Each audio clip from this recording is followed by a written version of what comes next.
Good morning, ladies and gentlemen. This is Talking Point on WSN, your content capital, WESN, television with a difference. My name is Sean Michael Small, holding on the fort for my co-host, Mr. Keaton Shah, who is unable to join us this morning.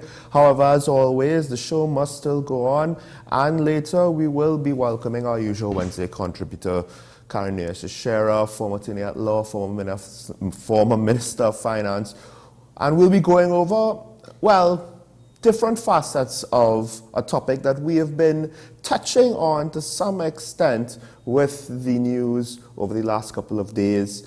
I think the talk with regards to reform overall of various aspects of how our country is run is getting to be more and more on the tip of people's tongues. However, before we get into that, there's a couple of stories that we wanted to highlight this morning. There is one story that broke after plans were made. So before we get into the daily review, there is a report in the Newsday with regards to the bomb scare, one could say even bomb hoax, last Friday, potential hoax. Let me clarify. Email service provider, a company named Bmobile, was contacted by our local newspaper, and they responded to queries by basically saying that their service was hacked between April the 25th and April the 28th, and during that time it is reported that they said terrorist emails were sent from its domain. So the emails to the schools with the threats apparently came from an email address using that domain. So that email service provider was basically the originating platform where the email came from. Interesting thing about the company, though, however, is their entire value proposition. What do they offer as a company? It's not just that they offer emails. They offer secure email and cloud storage, putting privacy at the forefront.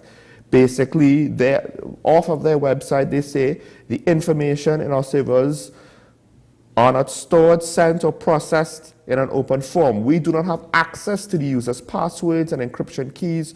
All data is encrypted on the client's device and then transferred to us. This means that neither we nor any third party can decrypt the information we store and access the contents of letters or files without the user's knowledge. Now, I am sure their operations are not so simple or straightforward, but the implications of what they have on their own website basically says that you don't necessarily need a hack to potentially send this sort of threatening email from their servers, from their service. So it's interesting, their response. It could be damage control and a little bit of spin. Are they responsible? Technically, no. But that's the nature of security versus privacy. The more privacy and individual security of privacy you want to offer somebody, then the harder it is now with regards to ensuring the security of the wider society when you want to look into things and investigate things and trace things. Because privacy tends to also make it difficult, or options, especially on the internet, that deal with privacy, tends to make it difficult to both trace certain things, but also, more importantly, screen certain things. So it's, at the end of the day, back when we had physical mail, it's not as though doing something like this anonymously, that is to say, sending the emails off with the threats, was impossible. It was very much possible then, and it's possible now. It's just that it's interesting, the response from the company where the emails were initially traced to. However, I will just say that at least it shows to some extent our local law enforcement is doing its job, making the inquiries. What can we do, however, to get further information from a company outside of our jurisdiction, because they are from the EU, if my understanding is correct? I'm not entirely sure. especially since the outcome well, there was no violence, so it might not necessarily be something that we could insist be put on the front burner for somebody else in somebody else's jurisdiction. However, with that out of the way, let's now start off with the planned stories for the Daily Review.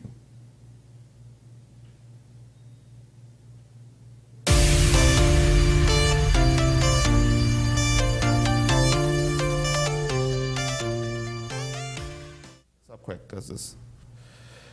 Okay, so first of all, the main story that I wanted to highlight, and I'm of two minds of this because this also has shades of what we were speaking about yesterday, which our callers called in the situation with the pundit that's very much alive in the national discourse. It's not something we necessarily want to talk about.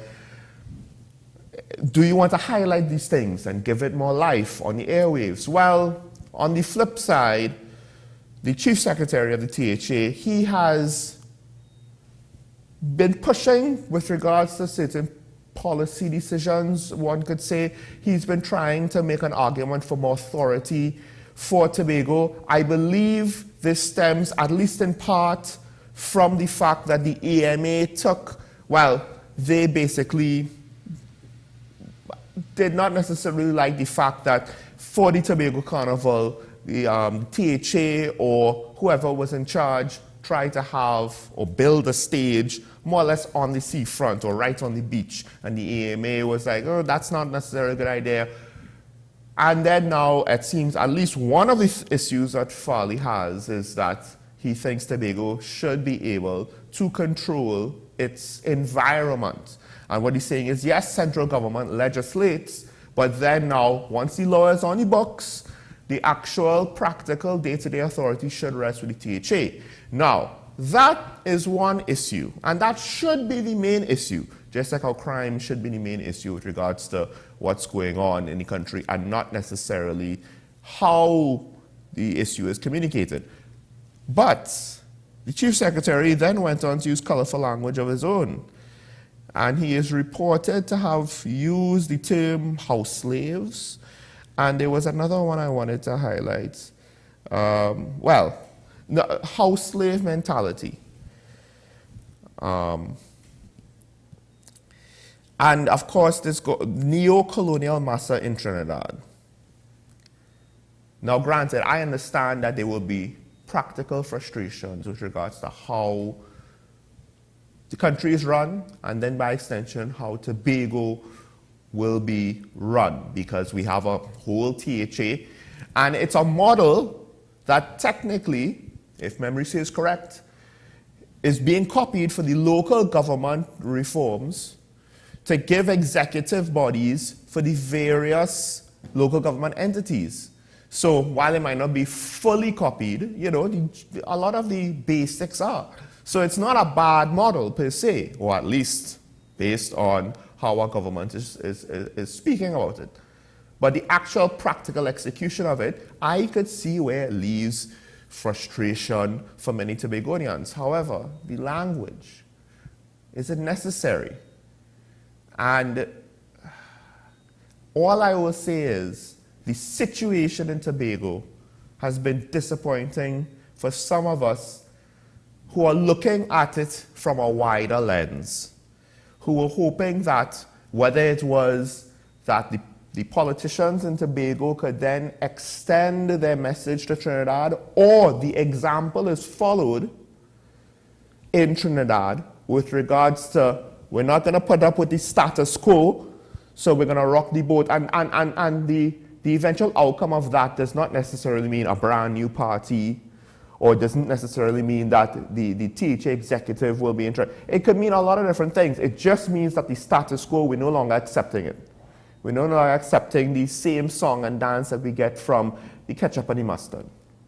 However, and I've said this before, the flip side is now using this sort of language, which I took offense when Watson Duke used it against the THA executive because I felt it was completely unnecessary. Using it here, I think it detracts from the message that you want to give, and it focuses people's attention more on your communication style. And is it really appropriate? It does that just naturally. You can't help it. Because one cannot really say it's a positive way to get their point across. So the situation is disappointing. And time will tell if we're going to see more of this sort of communication, because ultimately speaking, I just said, I criticized Watson Duke when he used similar terms.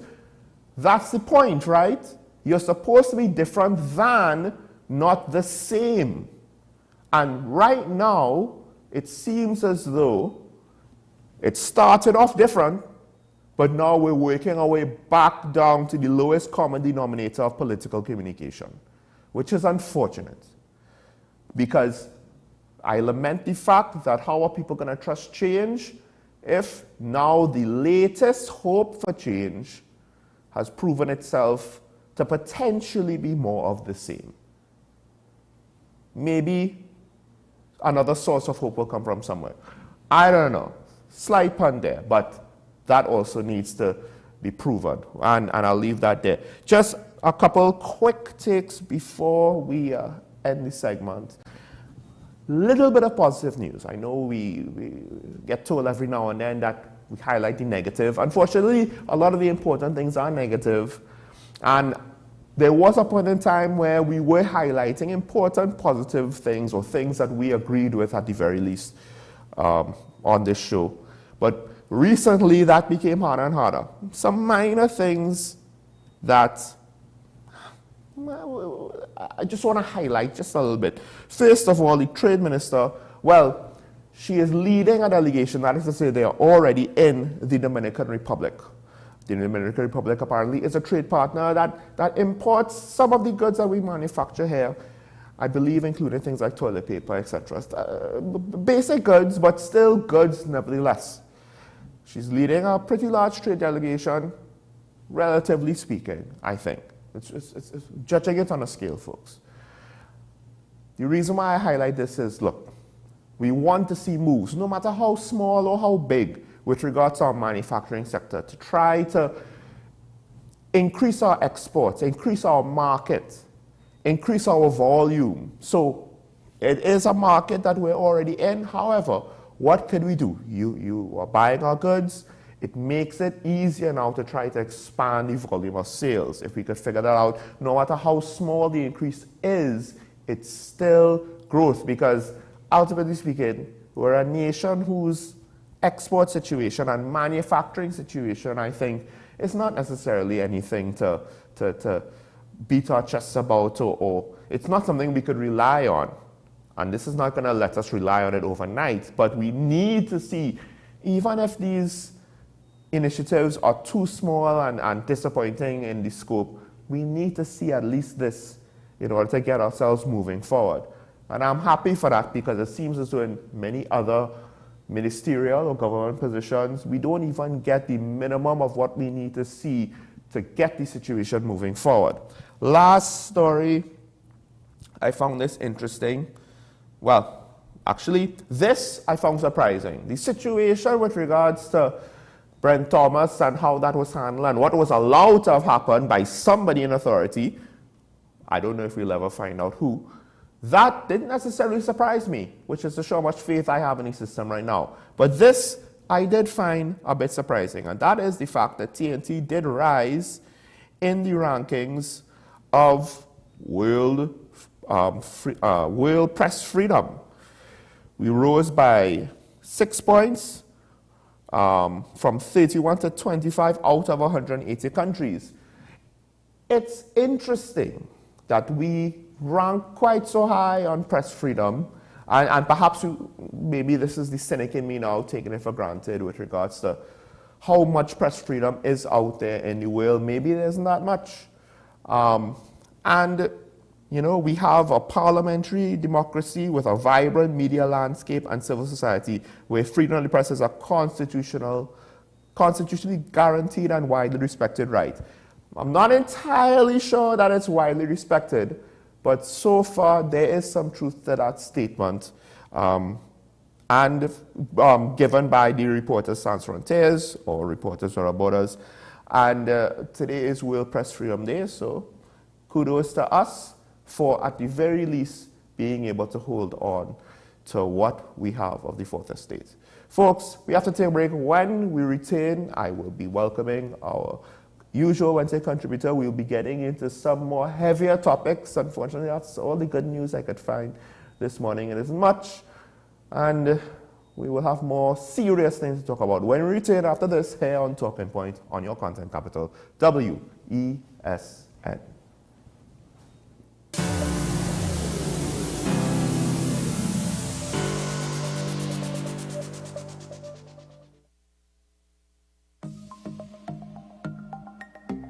Knowing how to tell authentic is as easy as 1, 2, 3. Find it, match it, search it. Step 1. Find the style number on the tag. Step 2. Match the style number inside the jersey with the number on the tag. Step 3. Search it. A quick Google search of the style number will verify the jersey is authentic when the search results match the jersey being searched. Don't be fooled by counterfeit jerseys. Before you buy, remember to find it, match it, search it. Fan Zone, 2 locations nationwide. Center City Mall, Chaguanas and Movietown, Port of Spain. Nationwide delivery available. The best laptops and tablets are at dbesttoys.com. Get a Gateway 14.1-inch Ultra Slim notebook or an HP 14-inch laptop at the best prices in TNT. Get the Fire 7 tablet for $474. You can also shop the latest Amazon Fire Sticks. Call now at 32-DBEST to order or visit us in-store at Forces flagship MacBean. Shop online now at dbesttoys.com. Free delivery available throughout Trinidad and Tobago. Cash or links on delivery. Take some time for yourself or spend some time with the family at Sandy Point Village Hotel. Enjoy our various studio and suite apartments, self-contained with their own kitchenettes and Wi-Fi. We also have our famous 100-foot swimming pool and our beachfront restaurant, the Steak and Lobster Grill. And our location in Crown Point puts us near the center of activity from the nylon pool to the local nightlife. Call us and make your reservations at 639-8533, 389-2378 or email us at sandypointvillagehotel@gmail.com. The issue, the continued rise in the price of flour and its impact on the cost of living in Trinidad and Tobago. How should we go about it? I want to ask you what has been revealed to you about the state of vulnerability in the country because of this exercise and because of what we're going through. Is the government losing the war on the vaccine front? The discussion should revolve around the common good for the greatest number of people in Trinidad and Tobago. How do we inculcate a sense of respect and regard for people who may not be of your own political ilk or persuasion? The communities are now being used by political opportunists. So when the tables are turned, it's the same way. Okay, this has been 10 Questions. I'm Andy Johnson, and we'll see you next time.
TCU Meet.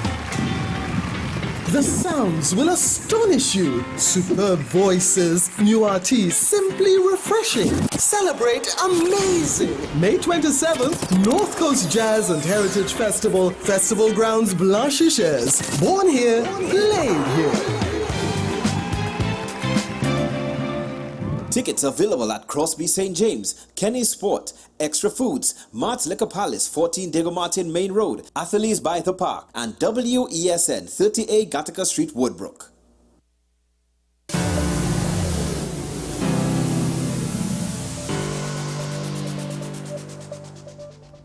Welcome back to Talking Point, ladies and gentlemen. Well, in various aspects of how our government is structured, we've been hearing bits and pieces with regards to things having to be reformed, whether it's local government or advancing Tobago autonomy or procurement legislation finally being declared without a regulator, without the chairman of the Procurement Regulatory Board.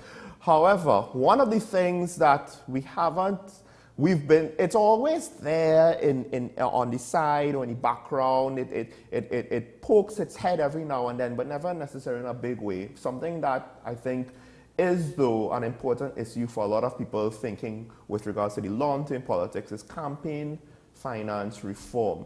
And with us, we have this morning our usual Wednesday contributor to more or less discuss that important issue that she has once again brought to my attention. So I can't say that it's my idea.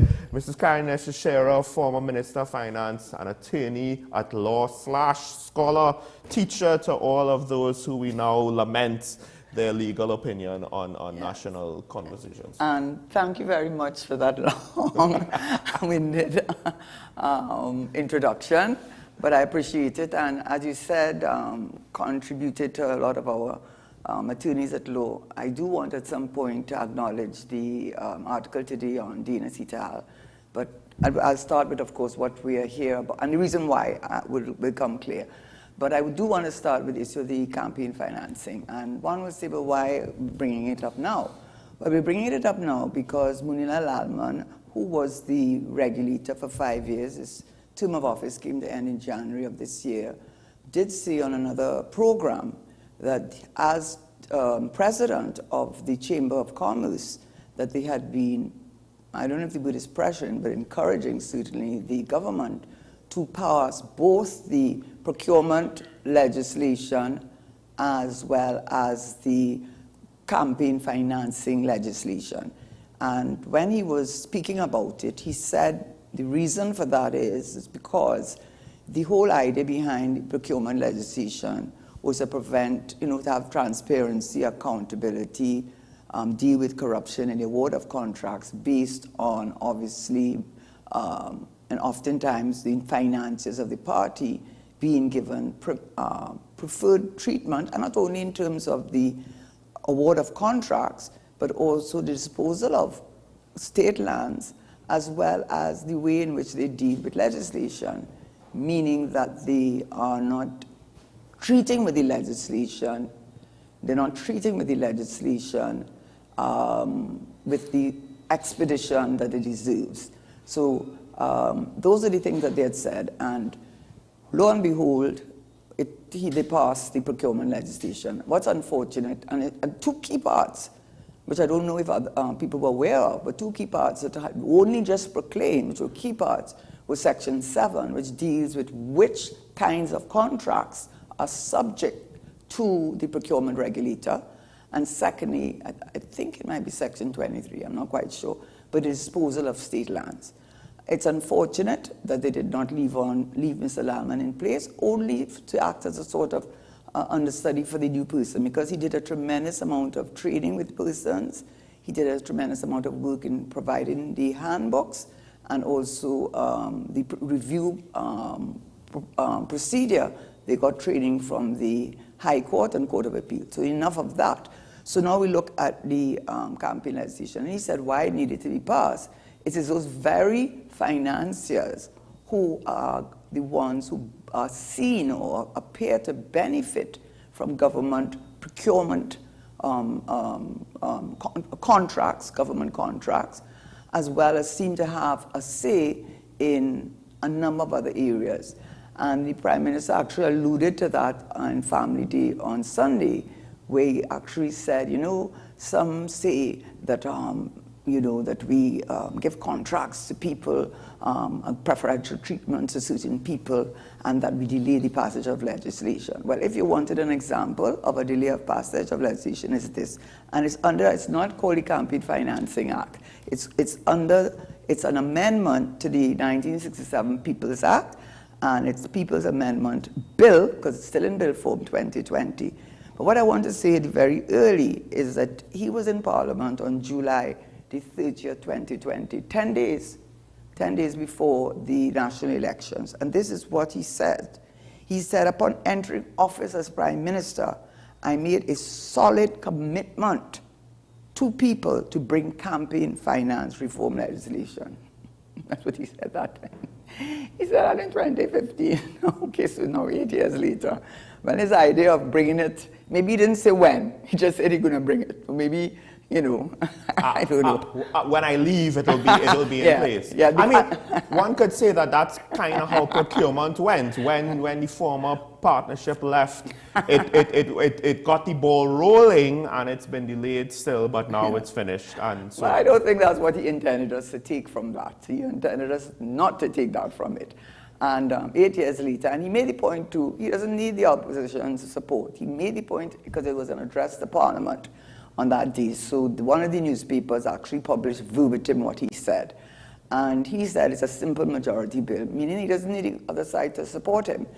On another show, I had someone who's very familiar with the legislation and actually had given stakeholder comments on it and said the legislation is a very solid piece of legislation. And I asked, well, wouldn't it come into the difficulty of having to then say we have to pass regulations and that's what, so he says, no, it's very, very detailed. And so that's what he said. So the Prime Minister himself, just to say, Sean, he said, he acknowledged what was the weaknesses. He said, the 1967 People's Act does not punish political parties for misuse and misapplication of funding, creating opportunities, this is what he said, for corruption and money laundering. So he understood why it was important. He says, as it currently stands, there's no obligation on financiers of political parties and candidates to disclose their contribution to the public. Financial expenditure applies to parties, candidates only, but not to the parties. It does not regulate an incumbent government's access to state resources before and during election, meaning all those advertisements, when they have their advertisements or when they have their so-called talk fest. It does not formally recognize political parties as distinct legal entities. He says not only the public is not required to disclose an account for full campaign expenditure to EBC, but it limits it to, I think, 50,000 or maybe 500. But the point is he understood what it is. And this is what he said as why it was necessary to pass it. He said in 2020, he said in the purpose of the law, he said it allows for political equity, lowered campaign costs, preserving integrity and credibility of the political system, ensuring transparency through disclosure, non-discrimination, and equitable access to public funding. So probably I would go through some of the things that the major changes. A couple of observations. First of all, I find it very, very, I am slightly surprised, although I shouldn't be, on the fact that not only does Parliament recognize political parties and our political system for central government general elections, it's more or less just centered around political parties. And how the nation treats with it is centered around political parties. So it's both formal and informal, right? Because we see even in ETHA that technically does not recognize political parties. The voting population wants to make that into an important factor. The fact that it does not recognize political parties as distinct legal entities. For campaign funding purposes. But That's I'm the just point. saying, That's the point. That's a big deal. A political party should be a legal entity that you should be able to hold it accountable, especially when you're talking about money. Of all the things that a political party has to be transparent about and be held accountable about. That's it. That's the main thing that might be, for almost all intents and purposes, the only thing. So I find that interesting. The other thing is that the Prime Minister's statements also implies or alludes to the concept of the fact that, look, transparency will give you credibility. I'm just not entirely sure to what extent he would actually commit to that, because it's good for him to try to put this in place, because if he is both the person that is seen as the one that put it in place and then operated his administration under such campaign reform, right, where it's more transparent and he could be held more accountable, he would garner more credibility. But will that happen? If it's not too late. Exactly. If it's not too late. But what are the changes that it brings? So I want to just highlight the major changes. So I think my point that I'm trying to bring to the viewers and listeners is this. It is not that our Prime Minister is unaware of the importance of campaign financing legislation. He himself said the current law that we have, the 1967 law, is a recipe for corruption and money laundering. So we are not dealing with a situation where he's not aware. And he also gave a commitment to pass it.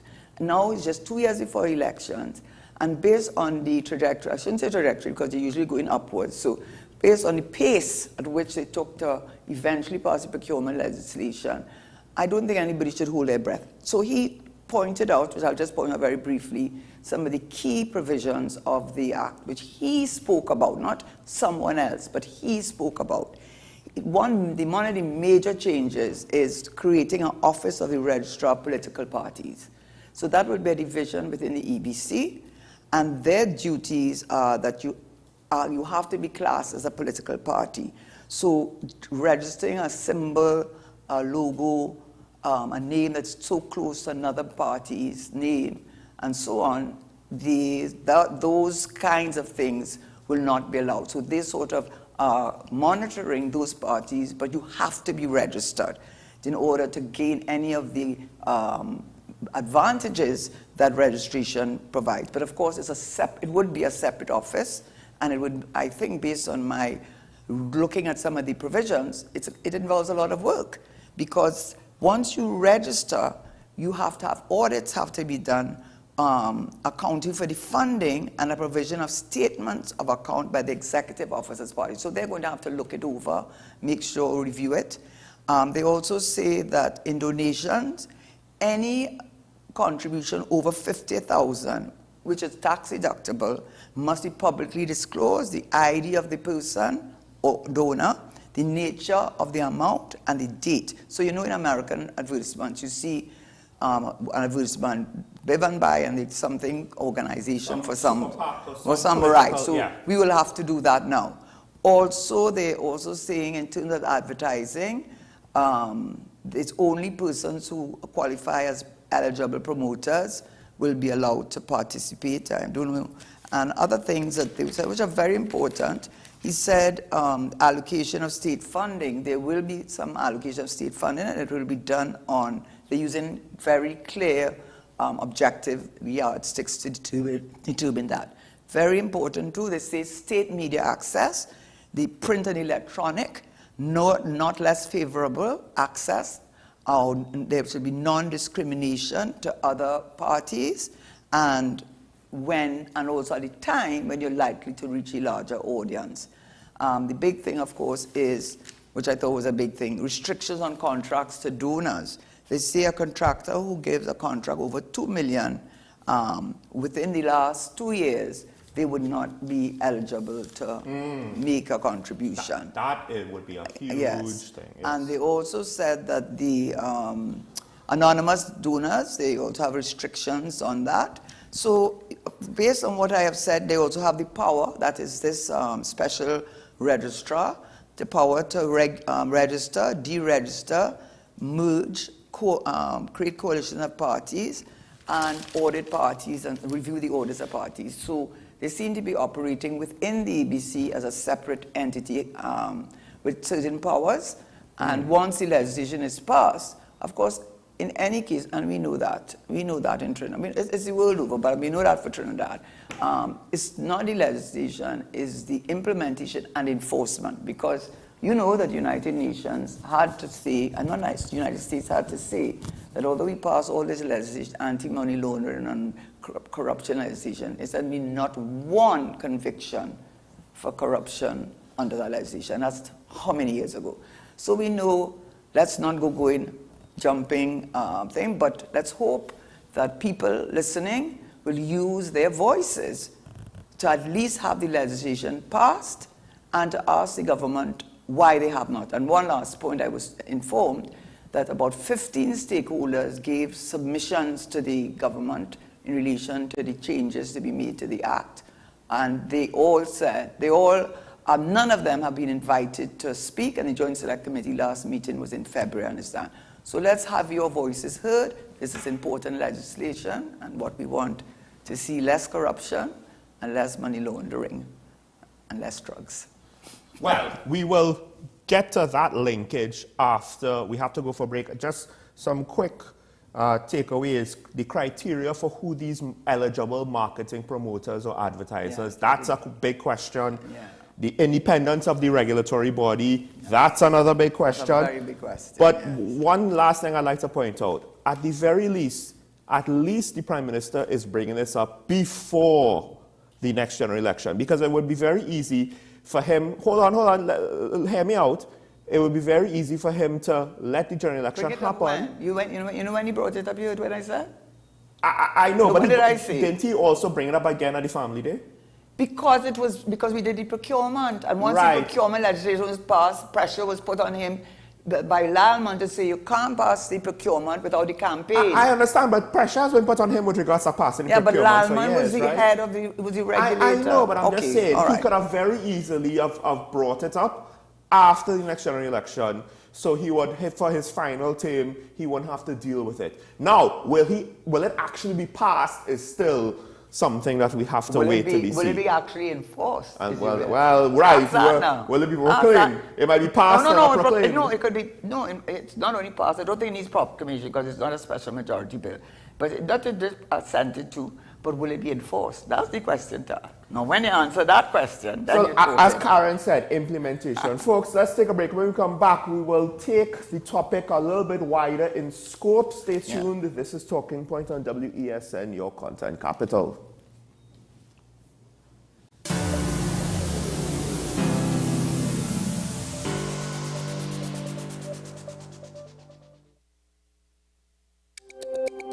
Every word, every line, every paragraph depicts a real moment in someone's life. A father, a sister, a mother, a brother.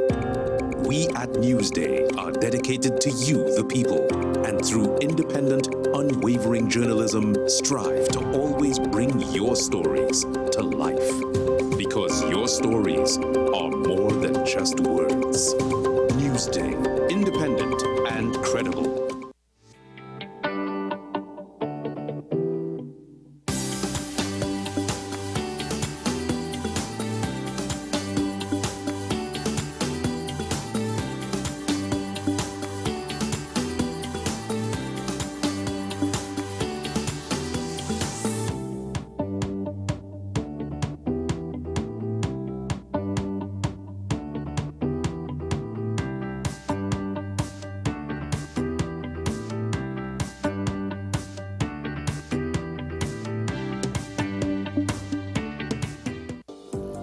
Join me, Sule A. Joseph, as I delve into the day-to-day psychological issues plaguing our society. We will discuss behaviors that encompass the biological influences, social pressures, and environmental factors that affect how you think, act, and feel. Sight, Thursdays at 11:30 a.m., only on WESN, Content Capital.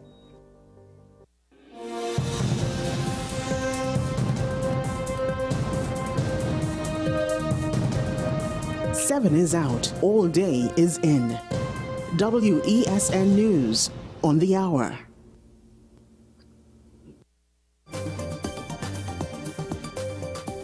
it is estimated that 1 in 5 children have untreated cavities, which sometimes can be more than just a dental issue.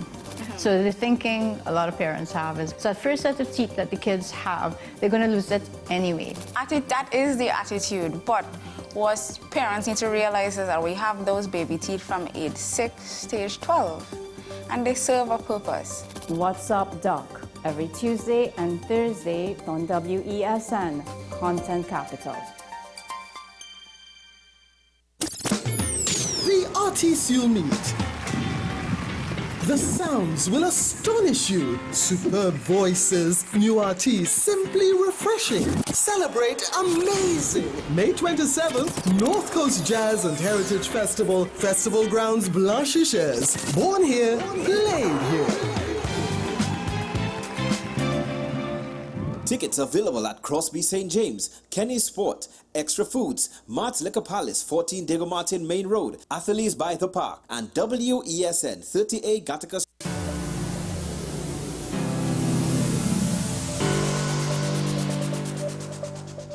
Welcome back to Talking Point, ladies and gentlemen. And of course, we were just talking about one aspect with regards to what needs to be reformed with how our government is run, and more specifically how it's financed with regards to campaign financing. But there are wider changes, or at least many changes, across our broad spectrum of various government functions that I think various contributors or commentators have been bringing up. The Prime Minister himself brought up one. The solution that he brought up might not necessarily be something that everybody has faith in. It's an unfortunate situation where, technically speaking, because we have these issues, it's hard to trust the system, but we need to trust people to fix the issues so that, you know, they're resolved and we can have faith in it. It's a circular logic situation that is a bit of a pain. But Karen, I mean, we could start off with regards to the service commissions. The Prime Minister basically said, let's do away with them, let's just put in a tribunal. Already somebody, a former head of some of these commissions said it's not going to be that easy. He thinks constitutional reform on a whole needs to be done. That seems to be what the Prime Minister is trying to avoid based on how he presented it this weekend. Yes, and we have to be careful, certainly, in commenting on it, because he didn't go into much detail. He sort of set the cat among the pigeons.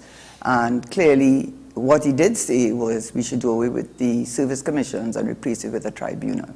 But no, as far as I'm aware, he has not gone into further detail. It's like when he decided in, I think, 2018 to close down the refinery. Was that a good idea? Well, I think time has shown that may not have been the way to go. But coming back to the service commissions, you know, there is a real concern about that, because it appears on the face of it, certainly to myself, I'm not saying it is so, but it certainly gives that appearance as executive overreach. And why would I say that? Because the purpose, which he said was the reason for service commissions, was to ensure the independence of,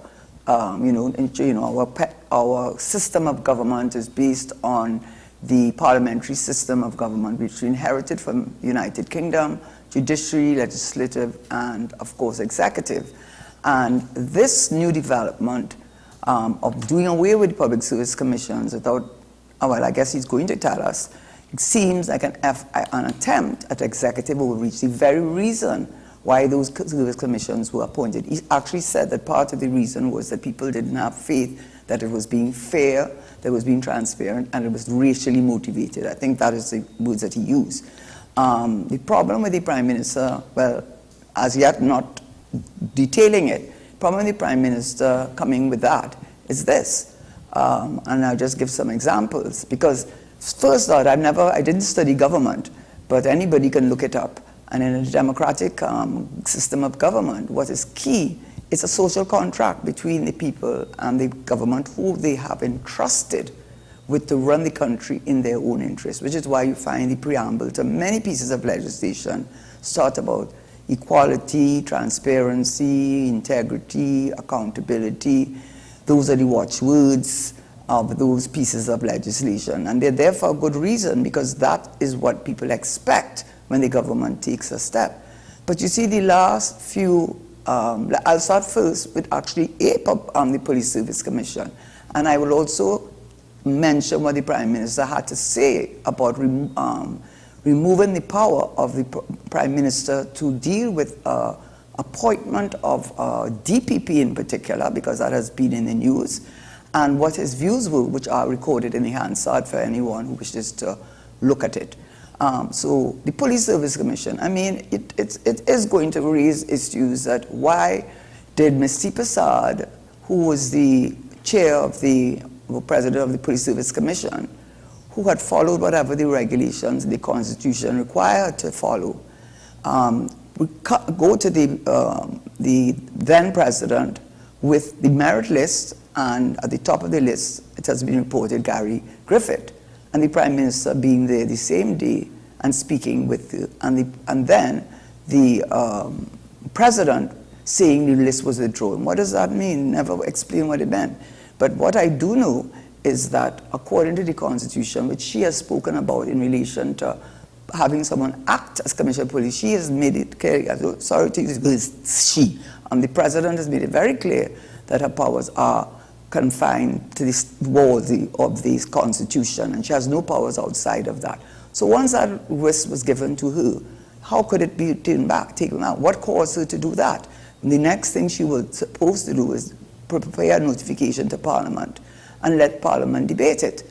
So what caused the risk to be withdrawn? We have never gotten a proper explanation. Does that inspire confidence in the distinction between the executive and the commissions, who are there to act as independent bodies from executive overreach? No, it does not. And also, too, there is in the Hansard, as I mentioned, the Prime Minister, he was not then Prime Minister, Mr. Manning was Prime Minister at the time, but you could sense the anger that he felt, because under the Constitution, Section 111, the Judicial Legal Service Commission is responsible for the appointment of certain officers, and among them is the DPP. Among them is the DPP. And when 111.3, if I remember, if a name of a person, they don't specify, but persons who fall in that category, are brought to the Prime Minister, he said in the quiet of his office, he used that term, in the quiet of his office, and he does not agree to the appointment of that person, that name is taken away. Nobody knows, Parliament doesn't know, he doesn't agree. So it is in that context, he was absolutely beside himself. He said that the Prime Minister made that arrangement because he wanted the opposition to support some of his legislation. And he used an expression, I can't remember, but it was really very, very, very distasteful. But he made it very clear that he did not like the taking away of the executive power to determine who was the DPP, and instead to turn it to the Parliament, to the legislature. So that gives you an idea how the gentleman thinks. Well, go ahead. Yes, so I'm giving that was one example. Another more recent example is this Brent Thomas. Yes. I mean, saying he came on a CARICOM boat, plane. What in heaven's name does that have anything to do with it? I don't know that the extradition laws say it must be on a BWIA plane. No, it's not BWIA anymore. Sorry, living in the past. Caribbean Airlines. Caribbean Airlines plane or whatever. That's not it. There are certain extradition rules that govern international relations, because you're talking about the sovereignty of two countries, and some countries do not have extradition legislation, which is why some people go to those countries because they know they cannot be extradited. So how could you have a plane, CARICOM plane, which plane, I don't care who plane, without the ministers of foreign affairs, without the authorization, and have what I consider not very senior officers taking, I suppose, this gentleman in handcuffs on the tarmac in Barbados. It means Barbados also had to have agreed. But I'm not a Barbadian, I'm a Trinidadian. And that is very worrying. And you have heard nothing about it from the Minister of National Security, the Commissioner of Police, who said she's working hard to bring down the crime rate. There goes your list, and you hear nothing from any of these people, but it's an absolute breach of international law, and it is not an extradition. But unless they come with information, it's a abduction and a kidnapping, which shows that the executive, because they said they had to have gotten authorization from somebody very high, and the person who made the statement, they just like, who was in the room with the president? A senior person, government official. But that was to be real senior. They have that power. It's always the senior government official, right? Yeah, but you think you could guess who could have the authority to do something like that? That would be real senior. And if you can allow that, that's an example of executive overreach, because what the executive is saying, we don't care what the laws are. We don't care that we are that. We will do what we want. You going to trust somebody like that who took 8 years to pass your procurement law, who tells you he has the campaign financing legislation, which does not need the support of the opposition. You're going to trust someone like that to, I'm sorry, it's trust and confidence. Well, I want to look at the wider. So the tribunal, I'm concerned. Right, because Professor Diosaran, he is the former head of the Police Service Commission and Teaching Service Commission, Ramesh Diosaran. He warned that it would take more than trying to reform the service commissions, and I believe he's implying to just replace it with a single entity. He is saying that it should necessarily be based on constitutional reform. And the Prime Minister actually has been reported saying that he doesn't want to change the system. He wants to try to work within what we already have. But what we already have this situation where we're questioning the independence of the service commissions. Well, now you replace it with a tribunal. Who picks that? Will it be independent? There are other areas where we need reform, and you're also alluding to the separation of powers between the executive and the legislature. And all of that would be covered by constitutional reform, and perhaps now the call for constitutional reform. Again, every now and then somebody mentions it. It raises its head, and then it just goes back down in its cave, goes back to sleep, because it doesn't go very far with in the conversation. Usually the crisis of the day kind of takes precedence, perhaps, and makes us forget about the question of constitutional reform. Sometimes you get the sense that they want to give a deflection. So once he said that, the deflection... Well, the deflection doesn't always come from the government, to be fair, but very often... But this is the government I'm talking about, right? So what I want to tell you with regard to that, my point is, this is my point. My point is this, that if you say that the reason for the public service commissions were to do those same things, independence from the executive, and lack of bias and misuse, etc. If you say that is the reason, and also delay in dealing with matters, I would like to see with the tribunal, which you're going to put, which I would support if it can do all those things with the right people.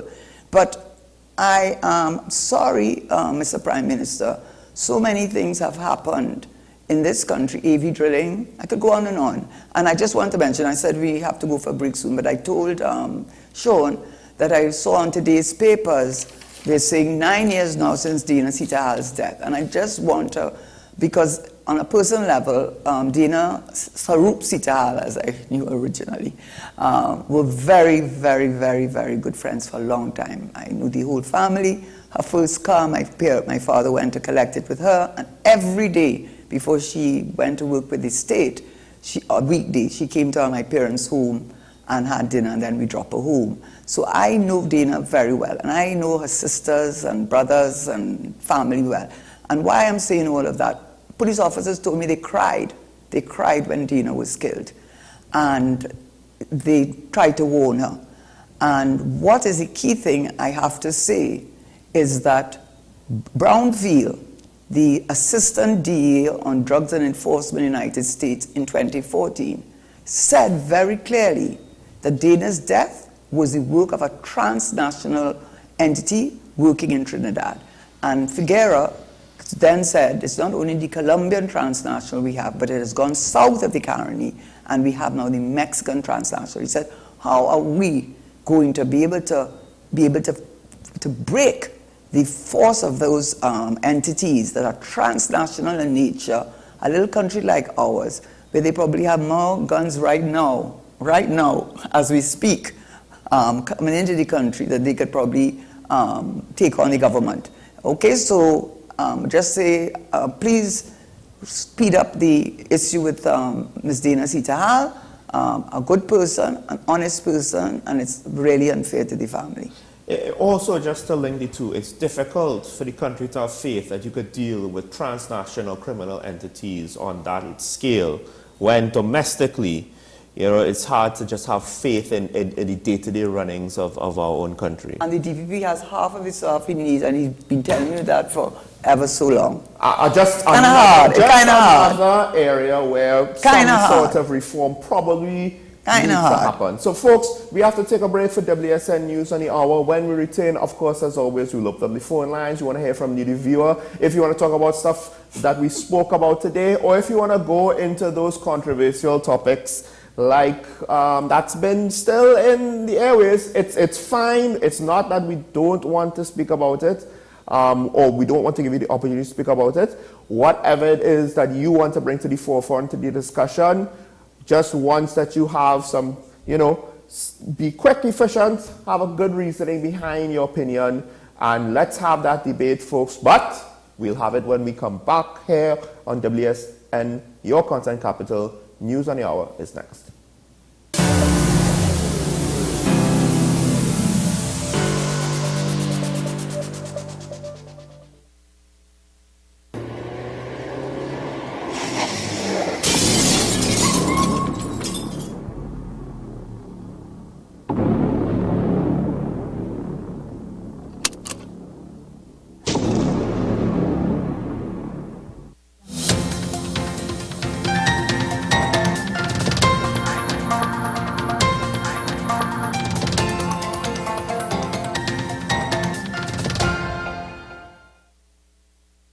Here's your WESN News on the Hour. I am Denise Martin. Thanks for joining us. Here are the headlines.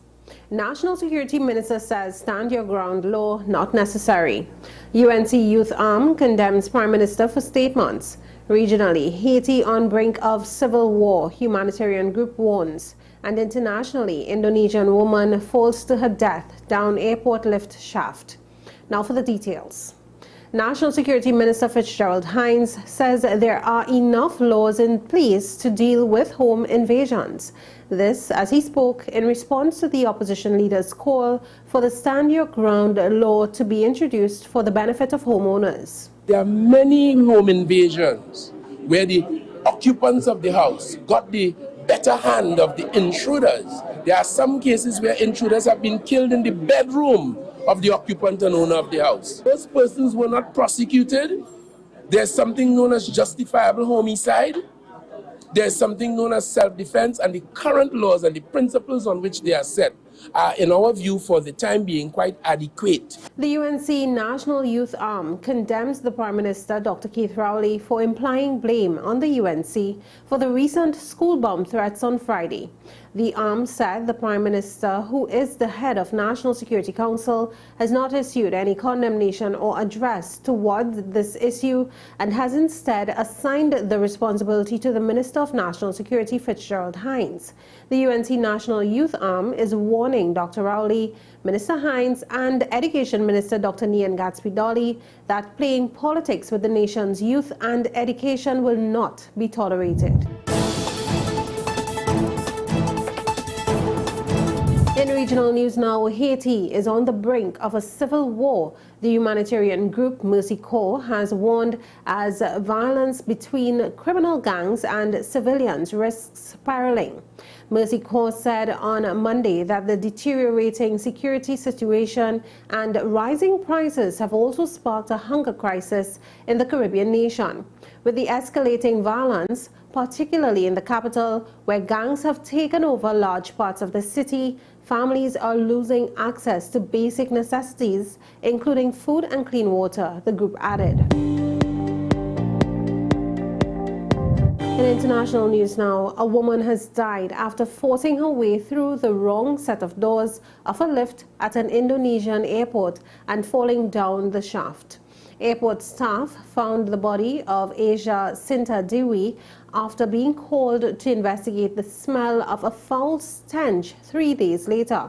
A spokesman for the airport said that when checked, the lift was running normally. They did not say when the checks were conducted. Well, that was your news to the hour on WESN. I am Denise Martin. Thanks for watching.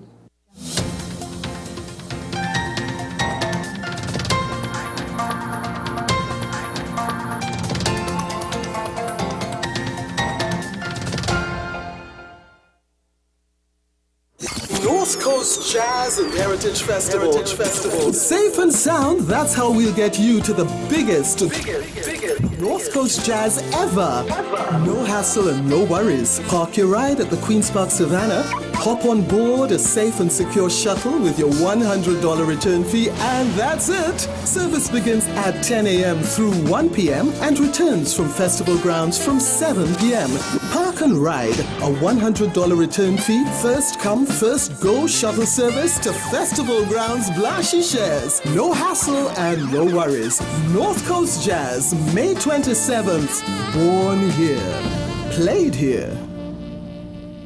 Tickets available at Crosby St. James, Kenny Sport, Extra Foods, Mart's Liquor Palace, 14 Diego Martin Main Road, Athletes by the Park, and WESN 38 Gattaca.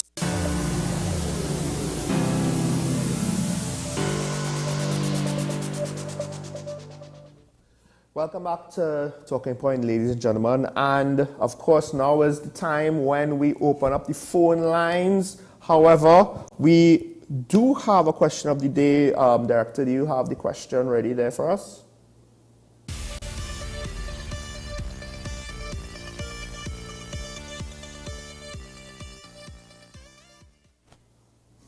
And this stems upon the wider issue that I'm looking at with regards to everything that Karen said. And I just felt the need to ask, are various politicians merely paying lip service to constitutional and public service reform, like potentially the Prime Minister? Is it just lip service? We want to hear it, so we're told it, but will it be implemented? Will it be passed, or will it be enforced?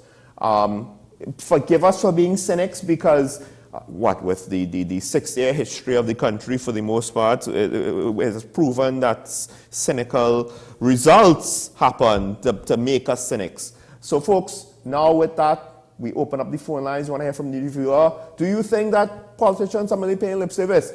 Government, opposition, and others. And why? Well, I mean, sometimes the why is pretty obvious, not so? Okay, but that's why I say, in fairness, the government, when you're dealing with constitutional reform, it's not a 3/5 majority you need. You need 3/4. That's a high, because the Constitution is the highest law of your land. And you could pass domestic laws, and once it infringes your constitutional rights, and there's no domestic law under which you could have brought your matter, then you can bring your matter as a constitutional matter. And so to make changes to the Constitution, you would have to have control of, or get the vote of 3/4 of the members in the House. And hence why I said politicians are not the government, because it's a bigger issue than just the administration of the day. And those of us who comment on these things, well, we don't technically have a say on it. We could only talk about it from the outside looking in. But folks, the phone numbers are up on your screen. All that I ask is please, when you have your points to make, try to be quick, in case we have a caller right behind you, which more often than not is the case. And mute your television when you're on air, because there is a delay and we don't want you to be confused with regards to what you're paying attention to. We have our first call on the line from Tunapuna. Good morning, caller. Hello, good morning to the panel. Morning. And especially to Miss Karen. I would like to find out from her, as a senior citizen, we have a problem hearing certain rumors going about that when somebody is having the senior citizen grant and your children live abroad and they might invite you and carry you, or even for medical reason to assist you, and you have to spend time across overseas, the government over here have a law stating that you cannot receive your pension and they will cut it. I want for you to verify how true this is, because lots of senior citizens in our final years, we're not going to live nor work or look to get money or anything, because sometimes your children want you to visit, they cannot come and stay with you, and you're across in your homeland, and most old people, we don't want to leave and go nowhere to live again. All right, so I'll try to answer you quickly. There is a legislation that deals with that, and the requirement is residency, not citizenship. And what it does have qualifications to be able to qualify for the senior citizens grant, and it doesn't stop just like that. Eligibility is you have to be here, living here 20 years or more, and within that 20-year period, if in aggregate, if you add it all up together, the 5 years out of that 20 years, you were not in the country for whatever reason, whatever thing, it means you still qualify. So 20 years is the starter, and in that 20 years, 5 years you're allowed to be out the country in aggregate, in total, during that 20-year period and still qualify, as that is my understanding, but that's in the legislation, it's residence. Okay, so we have another caller. Good morning from Santa Cruz. Good morning, caller. Good morning. Morning. Politicians come like when you're dating again. They treat us like that. They'll tell you all the nice promises and all the things. And when you're getting with them, you think this is why the American Indians say politicians speak with a phone talk. And this is what happens. So when all the talk and all the little thing that ravage that's going on, emancipation coming up August 1st. And my brother was offended with a statement made by my Tobagonian colleague, secretary now. Yes. You know what I'm speaking about? I mean? Yes. About when he was talking, but anytime we have to discuss our history, what is our history, Trinidad and Tobago? How many people know their parents or any great-grandmother or grandfather came from Africa that come here in Trinidad? And anytime those topics are raised, people are offended. Emancipation Day coming up, I never hear anybody talk on the stage say that they came from, this place down south, first company, second company, and third company. Those companies down there, where most of the African people have their heritage. And we do not bring those people up. I always want to tell you, I'll cut you a little bit, the Americans, I was speaking to someone, I don't know if people know the reason why it's first company, second company, new grant. It's because during the Civil War in America, the slaves joined up with the British, and the British said that if you fight with us against the Americans, we will give you your freedom and land. And to cut a long story short, some of them went different places, but some of them ended up in the east part of Trinidad in Moruga. And the head of the division they would call the road new company, and they call them Americans because they were really American slaves who had been given their freedom by the British for fighting in the Civil War, and in response, they were given land in Trinidad, in Moruga. But I was looking at that, they were getting more tournament and hearing more from them. And Mrs. Manning's father is one of them. He's American. I think the McNishes, the Tobys, a number of families in Trinidad are the descendants of that. And there is a book written on it. Well, one thing, caller, I understand what you're saying, but the point that I was making is, and maybe, let me put it a different way.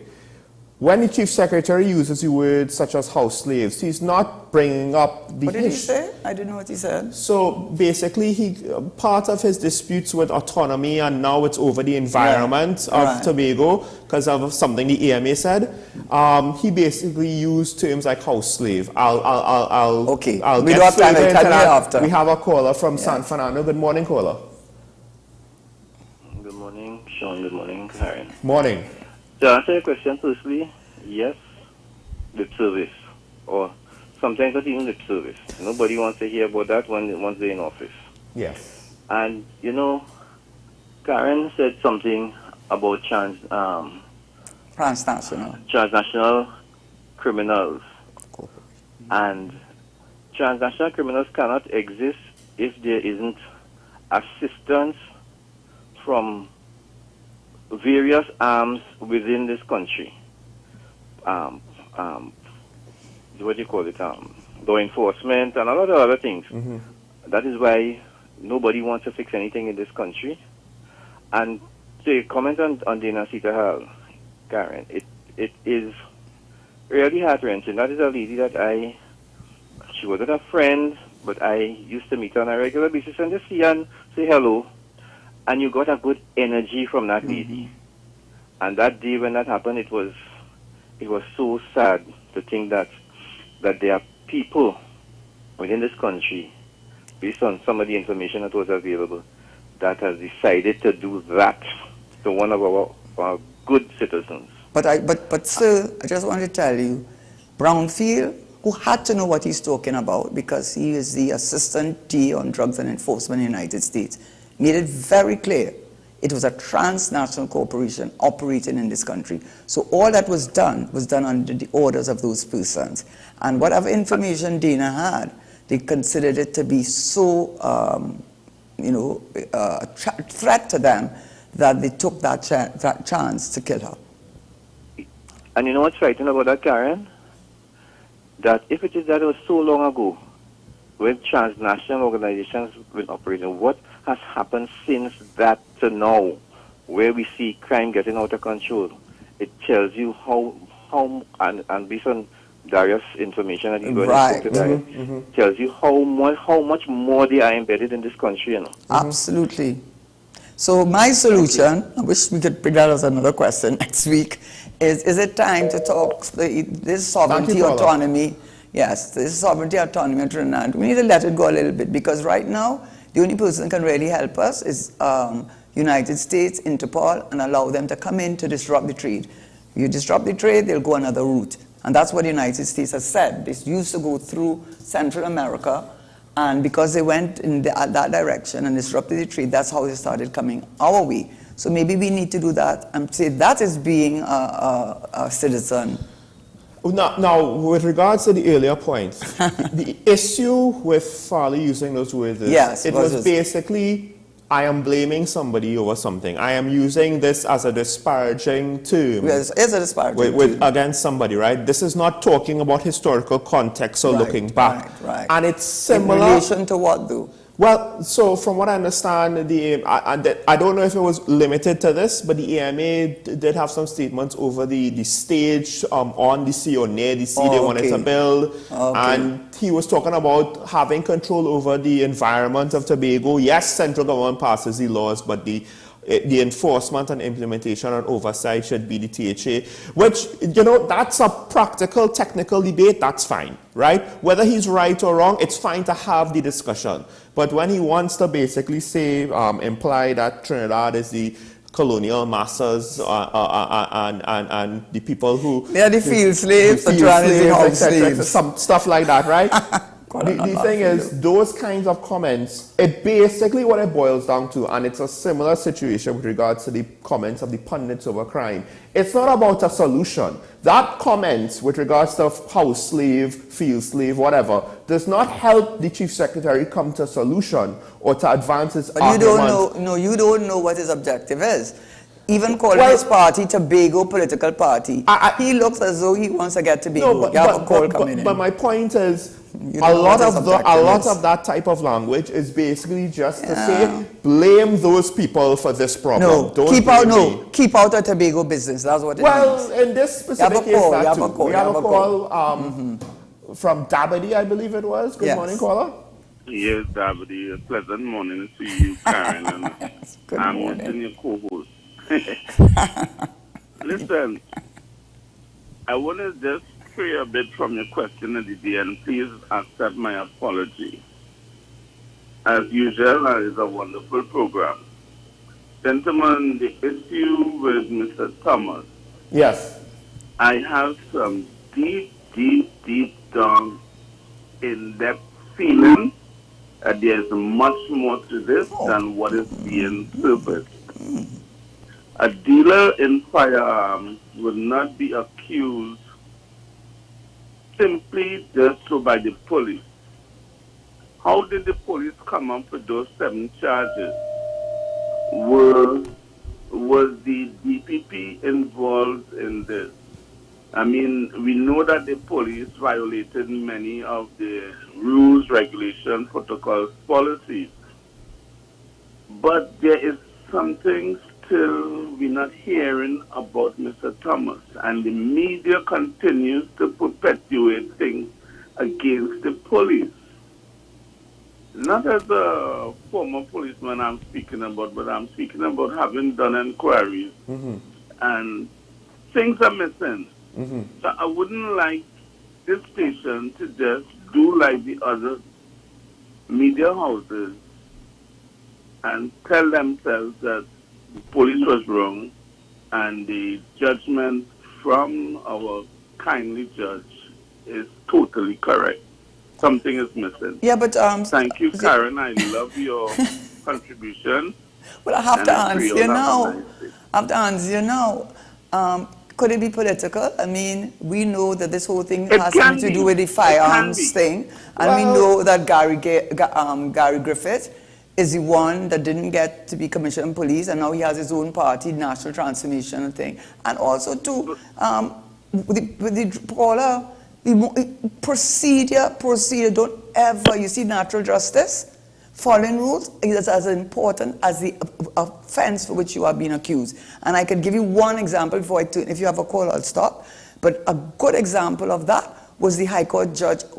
High Court judge who was served papers on the steps of the High Court, and he was dismissed. I don't think he was dismissed, but he was not assigned to a court. And he took them all the way to the Privy Council. Now, they may have had good reason. They said he was not coming to court. I believe that was true. I believe he had certain issues. That was also true. And I believe that there might have been good reason to say that maybe he should not be given a court. That was also very true. But he won, and he won a lot of money. You know why? You have a right to be heard. You have to follow procedure. And you see, right or wrong, and what we don't know, what we do know, is that they did not follow the law. And once you go down that road, you are going down a slippery slope, and you've got to stop it before it goes further. Caller, and I think it's easy for the media to latch onto that because that is, to some extent, apparent or in the public sphere already. Your point is valid. I'm just basically saying why the media's stance, generally speaking, is not wrong. But your point is valid because I was willing, when the Minister of National Security gave his press conference, I was willing to give him a good amount of leeway and believe his statement with regards to, okay, yes, the police might have had issues. Now, granted, it could be political, but the police might have had issues. However, police? No, with regards to the legitimate things to investigate, However, the Minister of National Security did not speak about the extradition. Union police, and they said please. Right, no. My point is the fact that the minister did not speak about the extradition, he avoided that part of the issue. Exactly. That is telling as well. So, but I agree with you. There's a lot we don't know. But and it's not good. That's the thing. We have a call from Shagona. We have a call from Shagona. That was the but. Good morning, caller. Good day, gentlemen. Gentlemen, I didn't know I did it, man. That's his greeting. That's okay. He forgot I was on today. Okay. Well, you question of constitutional and public service reform. This is something should be going on all the time. And what the government should have is a website where people could put up their views with their rationale. Right? You have people, when they talk about constitutional reform, most of the time, what they mean is proportional representation. What none of them have said in all the reports I have read is that proportional representation tends to bring out weak government. And you have a lot of discussions and trading off, and you end up with a lot of things like the Americans had with the bridge to nowhere just to get votes. On the question of the Service Commission, I haven't heard one good reason why it hasn't worked. Dr. Rowley has not said in any case where the government or the relevant agency made a recommendation and the Public Service Commission did something different that was negative. in fact, gets the opposite outcome. Government have removed protection of contract and temporary officers from the Service Commission, and they have proceeded to follow as much post as possible with these people. And this is the reason why the public service is not performing, because you are then serving at the mercy of the government. You cannot, what a proper public servant should be given is his honest, informed opinion. You have to give opinion to keep your job. Any questions? Now I know who that is. Any questions? No. I agree with you. I agree with you wholeheartedly with regards to, well, everything you said, but especially that last point, not get any honest opinion. Yes, that is very much an issue when they're on contract work. And yes, they have issues when you go the other direction as well. But I think your point ultimately is... But what have the other direction? What issues? When people don't work because they basically their job is secure and you can't fire them. You have that flip side as well. Don't work because the government don't do their job and provide oversight. Every officer in the public service have a supervisor, and he's supposed to put them in. Yes. It's when you don't follow the rules that you get these things. Well, and the supervisors, same thing. It's hard to get rid of them. They don't have an incentive. No, the supervisors have supervisors, and this could go right up to the Public Service Commission. I think, in all due respect to the caller, I could tell you what cases, I mean cases where they've been in.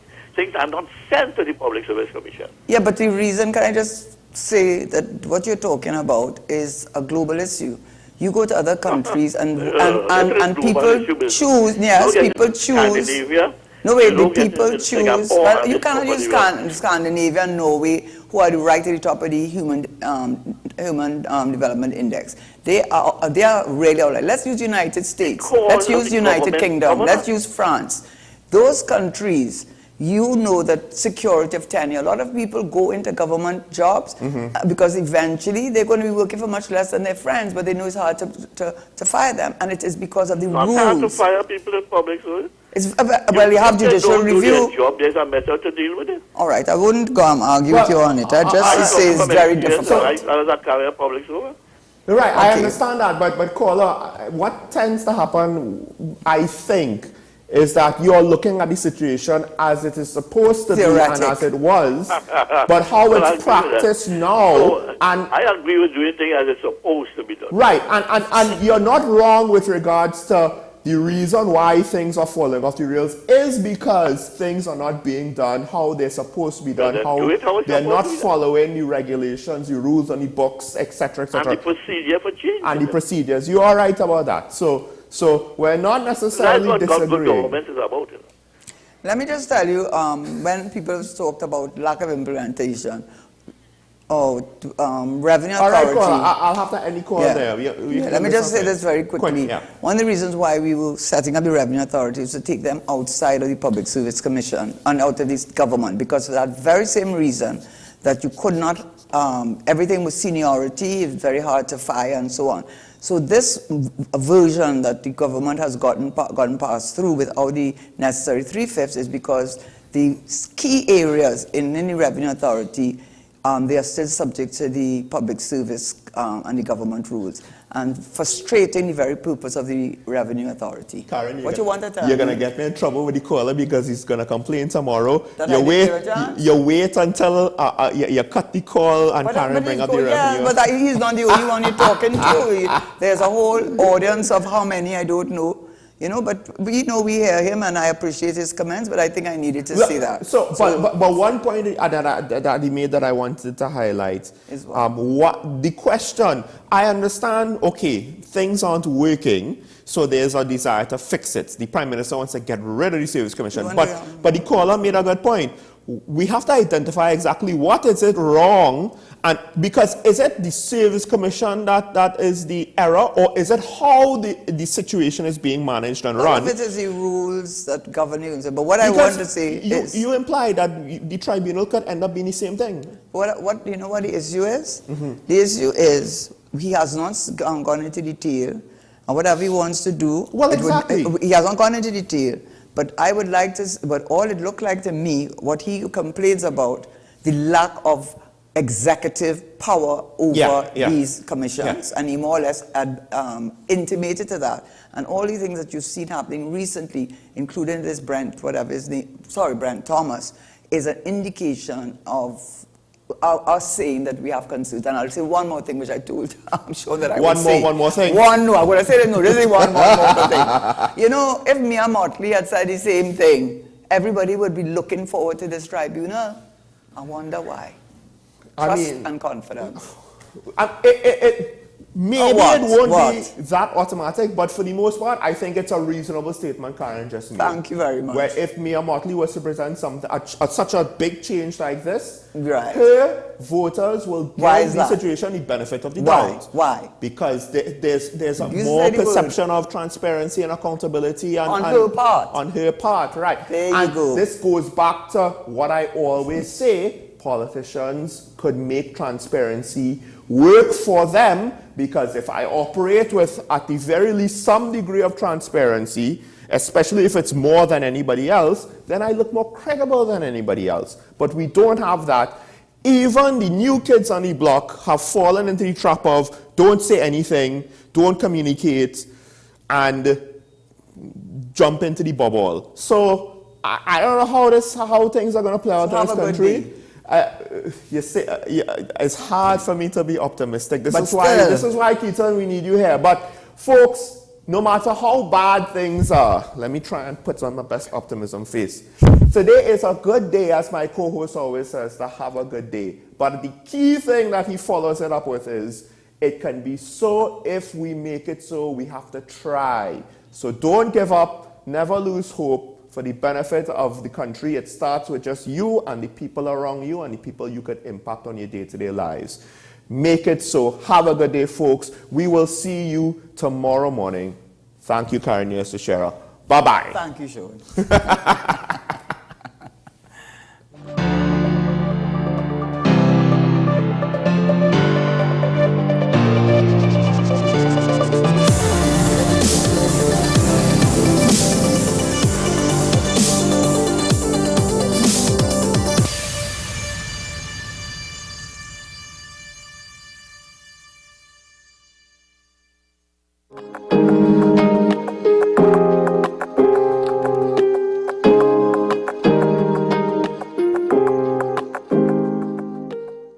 Press Freedom Day 2023 marks the fundamental principles of press freedom, independence, and the right to free speech.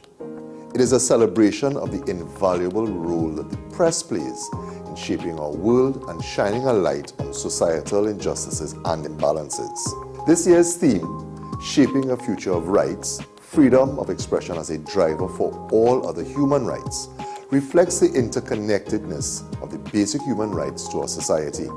Freedom of expression is the bedrock of democracy and the enabler of all other human rights.